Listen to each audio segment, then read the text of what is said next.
Semua ini gara-gara Diana. Coba aja dia nggak banyak tingkah. Dia merotoki anak kesayangannya itu di dalam kamarnya sendiri. Ingin sekali mengusir Diana atau memberinya hukuman. Tetapi dia banyak dicari oleh pelanggan kelas atas dan banyak menghasilkan uang untuknya. Sialan, berani-beraninya dia menghasut anak-anakku untuk melawanku. Kalau aja kamu gak bawa hoki, udah pasti aku habisi kamu di ruangan itu, Diana. Sementara itu di ruangan yang mirip gudang itu, puluhan perempuan menghajar Robert dengan brutal. Mereka seperti buaya yang menerkam mangsanya rame-rame. Ada yang menempelkan alat kejut listrik, ada yang menendang, memukul bagian tubuhnya termasuk kepalanya.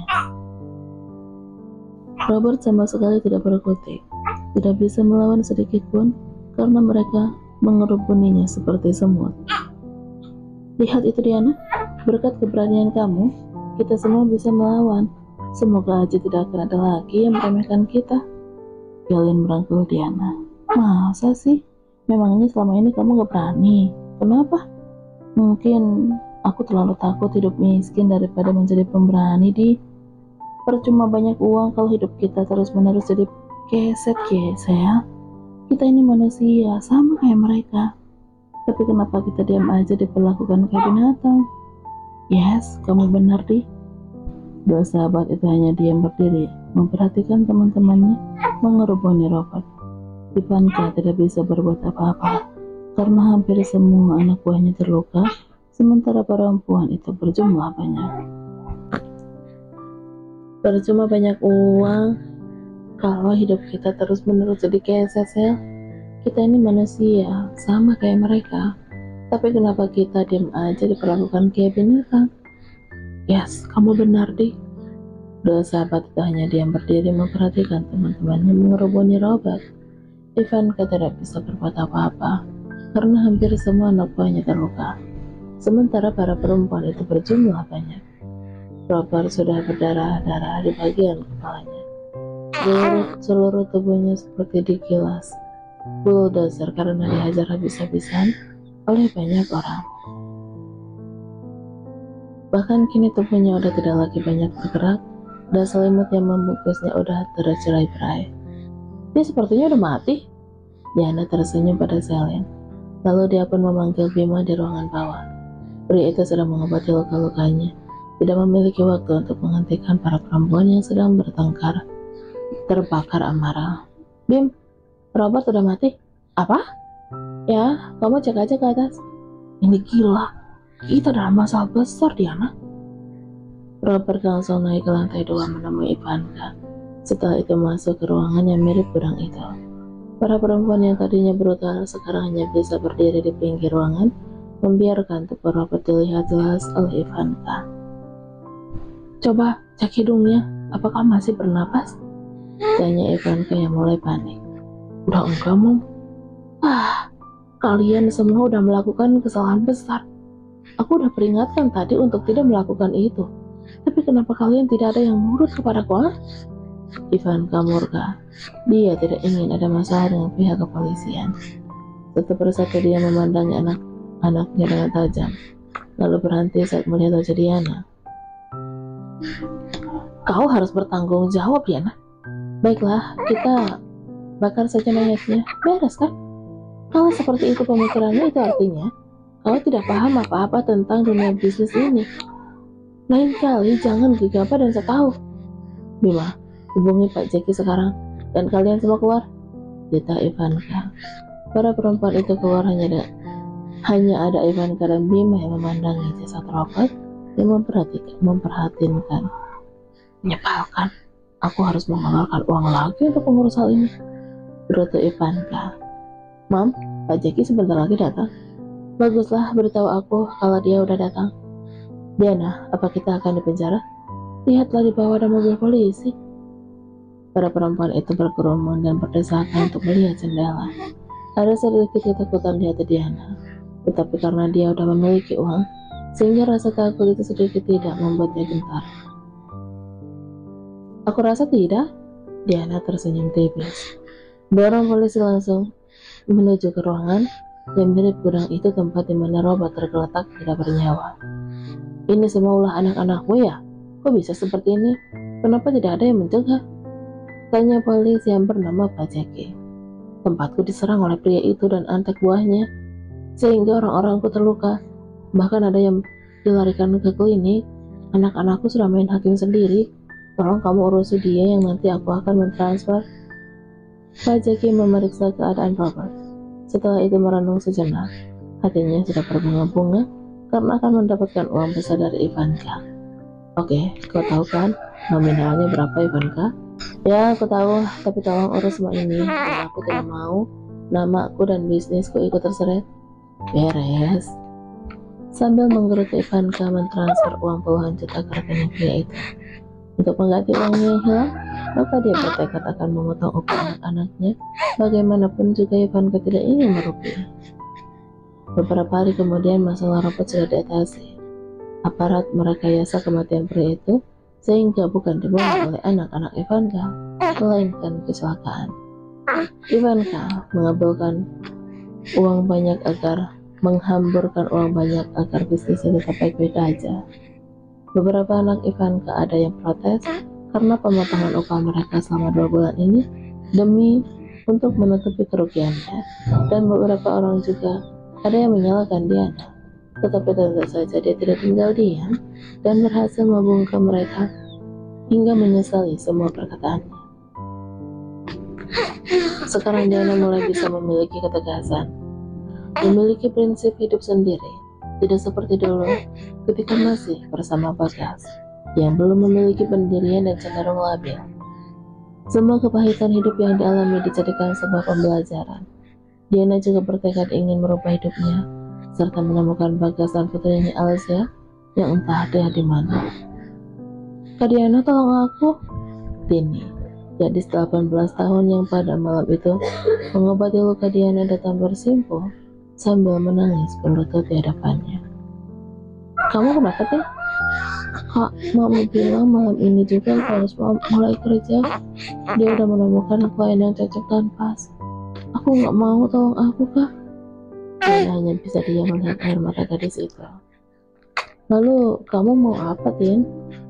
Tolong Kak bilang sama Mami agar enggak melakukan ini semua ke aku. Aku mohon.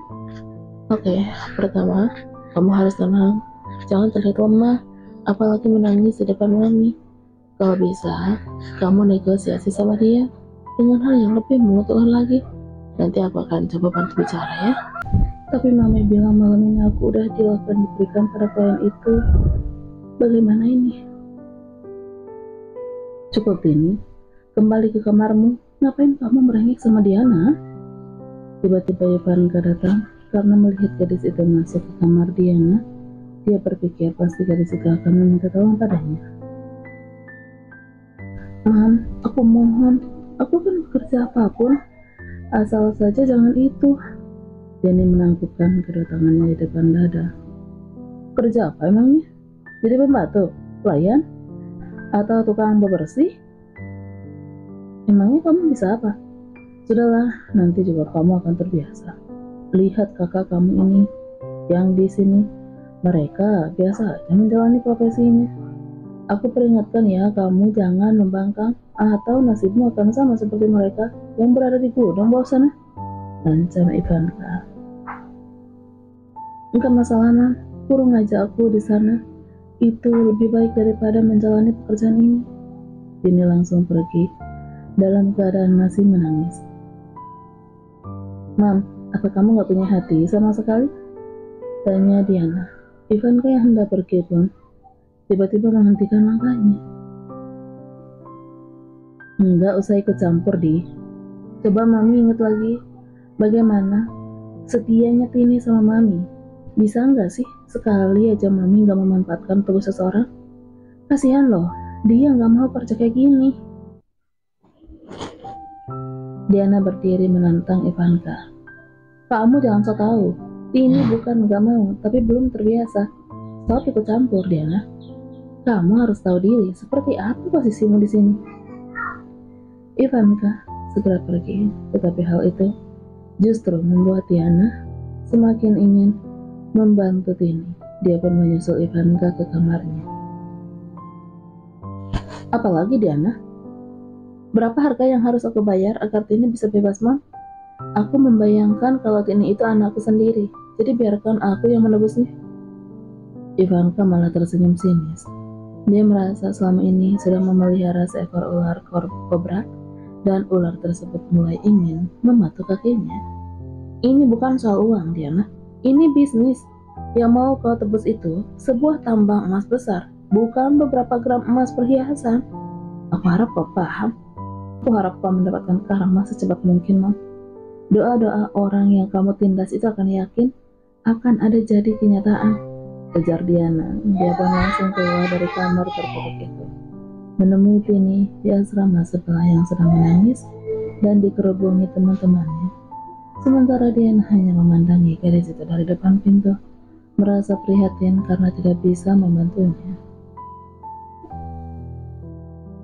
Diana, malam ini full kamu di booking seseorang, jadi cuma klien itu yang harus kamu layani. Tapi jangan khawatir, Mami udah minta agar di sini Mami tidak izinkan kamu keluar dalam waktu sebulan ini. Ivanka sengaja mendatangi kamar Diana karena perempuan itu tidak juga masuk ke ruangannya setelah dipanggil. Baiklah, oke, dandan yang cantik dan sempurna. Sebelum melakukan tugasnya, Diana berdiri di balkon memperhatikan Tini yang dibawa paksa oleh anak buah Ivanka. Matanya mengembun melihat kekejaman itu. Di, klienmu udah datang di kamar 07. Temui secepatnya, jangan sampai dia lama menunggu. Ya, dengan langkah tidak semangat, Diana pun berjalan membuka pintu dengan perlahan. Terlihat seorang laki-laki berdiri di depan ranjang. Dia berbalik badan ketika mendengar suara pintu dibuka. Mata mereka saling bertemu dan terkunci beberapa detik. Dua-duanya menyimpan rindu yang terpendam. Apa? Ngapain abang di sini? Aku kangen kamu, deh. Kok abang bisa tahu aku di sini sih? Pria itu tersenyum sambil menghampiri Diana. Ada rasa senang saat Diana melihat Benny di depan matanya lagi. Tetapi saat teringat akan Sarah, tiba-tiba senyuman Diana meredup. Merasa tidak pantas untuk merasa senang bertemu dengan pria itu. Ya Tuhan, kuatkan hatiku. Tolong tampar aku jika Bang Benny milik Mbak Sarah. Tolong yakinkan hatiku juga jika kehadirannya di hidupku hanya untuk membantu, bukan untuk mendampinginya. Apa kabar Diana? Bolehkah aku memeluk kamu? Tatapan Benny sangat penuh dengan pengharapan. Benny langsung menutup pintu lalu memeluk Diana dengan erat. Rasa rindu yang selama ini ditahan di dalam dada menyembur seperti lava gunung berapi. Akhirnya kita bisa bertemu lagi, Di. Apa memang kita ini berjodoh ya? Abang ini ngomong apaan sih? Mabok ya? Iya, Di, abang mabok cinta. Pelukan pria itu semakin erat seolah-olah dunia ini milik berdua dan yang lain yang mengontrak. Aduh Bang, lepasin. Kenapa sesak nih? Abang juga pakai minyak wangi banyak banget, bikin mual tau nggak? Enggak, Di, abang masih kangen. Nggak mau lepasin. Aduh ya ampun, sana ah. Diana berusaha mendorong tubuh Benny, tetapi dekapannya itu memang sangat erat. Diam dong, Di. Kok kamu kayak cacing kepanasan gini sih? Kepengen? Ih, aku nggak tahan bau minyak wangi abang. Mau muntah, lepasin ah. Kamu tuh ya, gak berubah. Dari dulu pasti ngekemasin. Abang juga sama gak berubah. Dari dulu sama ngeselinnya. Diana langsung duduk di kasur. Lama-lama kakinya pegal juga, terus berdiri di depan laki-laki itu. Benny pun mengikutinya dan duduk di samping Diana. Jadi selama ini kamu tinggal di sini, Di? Benny mengedarkan pandangannya ke sekeliling kamar yang berukuran 3 kali meter itu. Enggak, Bang. Aku di sini baru 1 bulanan lebih. Selama 6 bulan, aku dikirim ke kapal melayani para ABK di sana. Apa? Benny nampak terkejut. Iya Bang, mungkin itu trik Mami supaya aku bisa beradaptasi di pekerjaan baruku sekarang. Karena kalau di tengah lautan kan susah mau kabur kemana juga. Jadi tidak ada pilihan lain selain menjalaninya. Benny menatap wajah Diana dengan prihatin.